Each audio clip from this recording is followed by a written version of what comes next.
Au moment où vous commencez à réagir émotionnellement, les émotions sont un enregistrement du passé. Si vos émotions dirigent vos pensées, vous pensez dans le passé. Et si vous ne pouvez pas penser au-delà de ce que vous ressentez, et que vous croyez que les pensées ont quelque chose à voir avec votre destinée, alors vous ne ferez que reproduire votre passé. Les hormones de stress poussent les boutons génétiques qui créent la maladie. Et si vous pouvez activer la réponse au stress rien qu'avec vos pensées vous rendront malade. Et si vos pensées peuvent vous rendre malade, il est aussi possible qu'elles puissent vous guérir. Vous devez casser cette habitude d'être vous-même. Arrêtez d'être cette personne. Nous ne voyons pas les choses comme elles sont, nous voyons les choses comme nous sommes. Alors quand vous commencez à changer vos circuits, vous percevez davantage la réalité.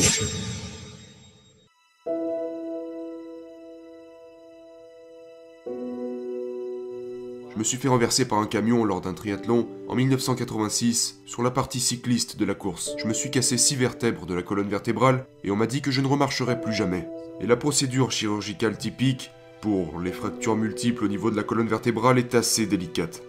Donc ils ont vissé des longues tiges en acier inoxydable dans mes vertèbres qui permettaient ainsi à ma colonne de rester en place. Mais le pronostic informait que je ne remarcherais probablement plus jamais, donc en quelque sorte, la chirurgie avait pour but de simplement me soulager, sans plus.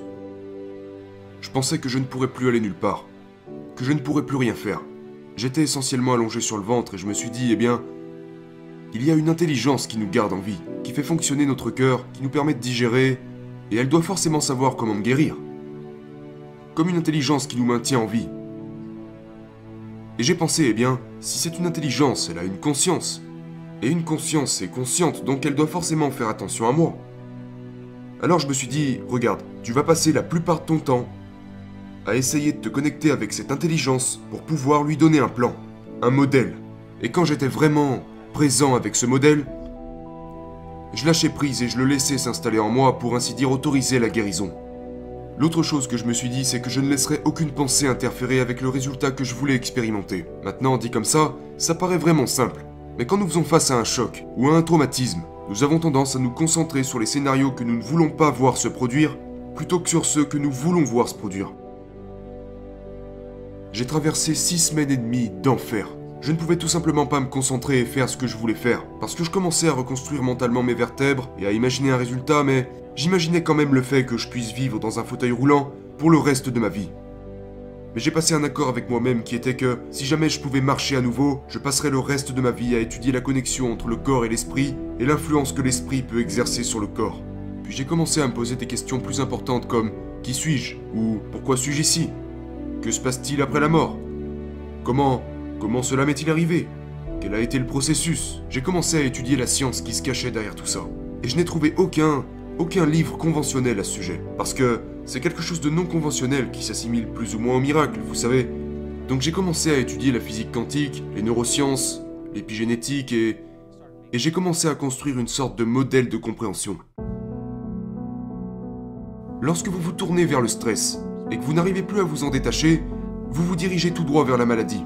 Parce que personne ne peut vivre longtemps et bien sous l'emprise du stress.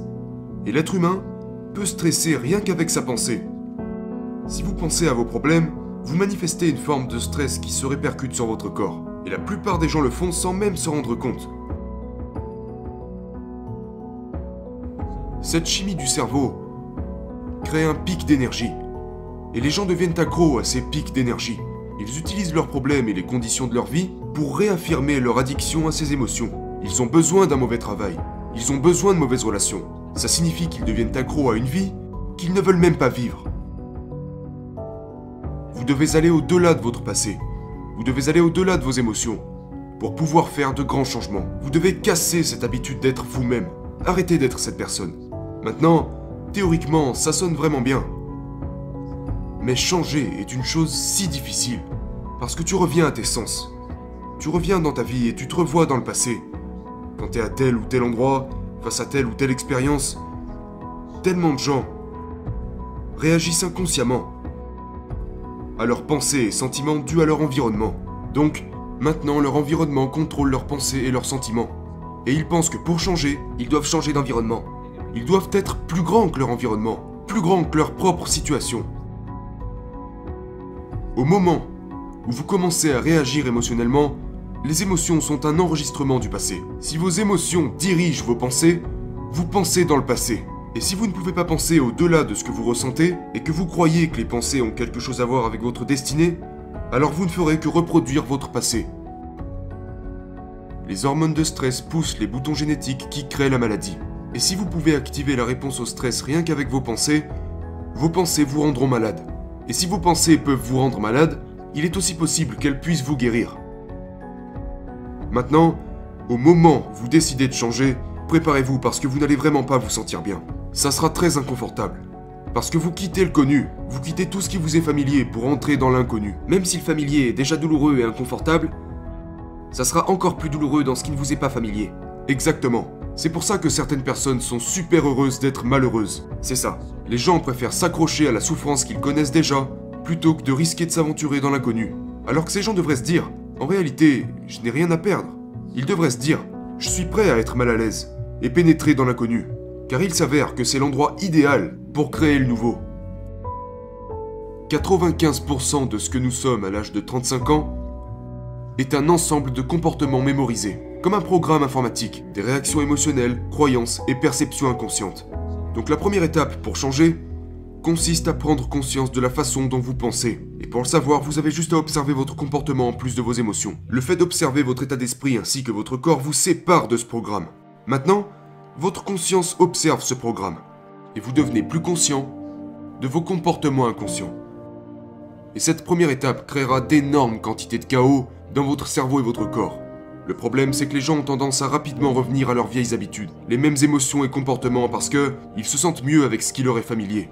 Mais s'ils y arrivent, alors ils doivent se demander « Ok, maintenant que je suis conscient, je dois me réinventer. » Maintenant, c'est vraiment important parce qu'ils peuvent s'asseoir et penser « Eh bien, ok, qui est-ce que j'admire ?» Il y a plein de gens formidables que nous pouvons prendre comme modèle. Quelles sont les nouvelles qualités et caractéristiques que je souhaiterais acquérir? Comment vais-je changer? Vous savez, à quoi pourrais-je ressembler? Commencez à penser, comment devrais-je être dans cette nouvelle vie? Qu'est-ce que je vais changer à propos de moi-même? Maintenant, il y a ce phénomène intéressant qui est que, si vous fermez les yeux et que vous commencez à penser à faire quelque chose, si vous êtes un athlète, vous allez tout de suite comprendre. Si vous avez des antécédents dans le football, quand vous deviez courir une certaine distance ou quand vous deviez faire quelque chose en particulier, vous le visualisiez d'abord dans votre esprit. Il s'avère que le fait de répéter mentalement quelque chose quand vous êtes vraiment présent, votre cerveau ne fait en fait pas la différence entre ce qui se passe à l'extérieur et ce qui se passe à l'intérieur de vous.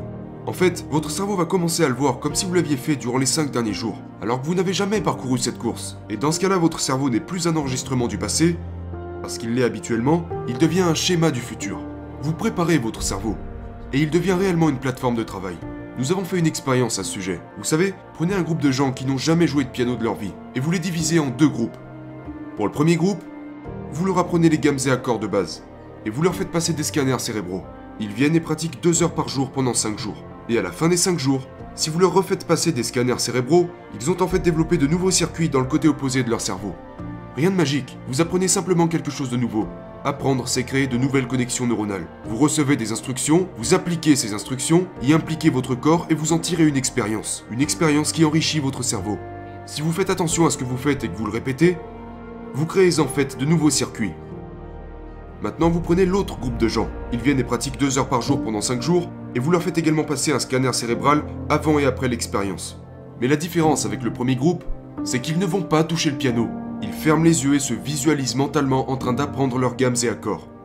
Et à la fin de ces 5 jours, ils ont développé la même quantité de circuits neuronaux que les personnes qui ont réellement pratiqué le piano. Qu'est-ce que ça veut dire? Ça ne veut pas seulement dire qu'ils ont modifié leur cerveau en pensant différemment, mais que leurs cerveaux ont réellement cru qu'ils ont joué du piano pendant 5 jours. Maintenant, mettez-les devant un piano, sachant qu'ils n'en ont jamais joué auparavant. Ils joueront parfaitement les gammes et accords en question, parce que leur cerveau a été câblé pour cela, parce qu'ils se sont visualisés en train de le faire. Quelles sont alors les caractéristiques requises pour se plonger dans cet état créatif? Tout commence par créer de nouveaux circuits correspondant à une nouvelle personnalité, et cette nouvelle personnalité se connecte à votre nouvelle réalité personnelle. Vous devenez littéralement quelqu'un d'autre. Et maintenant, vous refusez les gènes de la maladie et vous développez de meilleurs gènes. Donc, j'ai réalisé que ce processus de réinvention est exactement ce que nous avons toujours fait. C'est juste que nous sommes complaisants dans certains domaines de notre vie et nous nous arrêtons. Maintenant, la dernière chose que ces gens ont en commun, c'est que lors de ce processus de répétition, il y a de longs moments où ils perdent la notion du temps et de l'espace. Autrement dit, ils sont tellement impliqués dans leur monde intérieur, leur imagination, que lorsqu'ils rallument la lumière de la pièce dans laquelle ils se trouvaient, ou qu'ils réouvrent les yeux, ou peu importe, ils pensaient qu'il s'était écoulé 20 minutes au mieux, mais il s'était écoulé 1 heure et 20 minutes. Si vous êtes vraiment concentré, et que vous prêtez vraiment attention au moment présent, soudainement, vous quittez cette réalité tridimensionnelle. Et lorsque vous quittez cette réalité tridimensionnelle, il n'y a qu'un seul autre endroit où aller, et c'est le royaume de la pensée. C'est ce qu'on appelle aussi le champ quantique, et ce champ quantique est l'endroit où existent toutes les possibilités. Donc il se connectait à un champ d'information qui avait tout à voir avec le premier principe, qui est que cette intelligence invisible est à la fois en nous et autour de nous, le personnel et l'universel. C'est le champ unificateur qui régit tout ce qui est matériel dans ce monde. Et c'est comme ça que vous changez quelque chose de matériel. Ça signifie que pour guérir votre corps, vous devez aller au-delà de votre corps. Parce que si vous essayez de guérir votre corps avec votre corps, il y a une chose que je peux vous garantir, c'est que ça va prendre du temps. Parce que vous jouez selon les règles de la physique, alors que vous pourriez jouer selon les règles quantiques. L'énergie dicte la matière. Alors quand vous êtes vraiment conscient et que vous souhaitez faire des changements à partir de là, que ce soit neurologiquement, biologiquement, chimiquement, hormonalement, génétiquement, le changement désiré se produira beaucoup plus rapidement. Vous y arriverez en beaucoup moins de temps, parce que vous êtes connecté à un univers qui n'est pas gouverné par le temps. Et d'un seul coup, vous pouvez percevoir un changement de réalité. Parce que vous commencez à voir des choses qui ont toujours existé, mais vous n'aviez pas encore les circuits permettant de les percevoir. Pourquoi ? Parce que l'événement intérieur est une expérience, et l'expérience enrichit le cerveau. Nous ne voyons pas les choses comme elles sont, nous voyons les choses comme nous sommes. Alors quand vous commencez à changer vos circuits, vous percevez davantage la réalité. Vous devez être plus grand que votre environnement. Vous devez maintenir cet état dans lequel vous êtes plus grand que vos habitudes, que vos émotions et votre corps.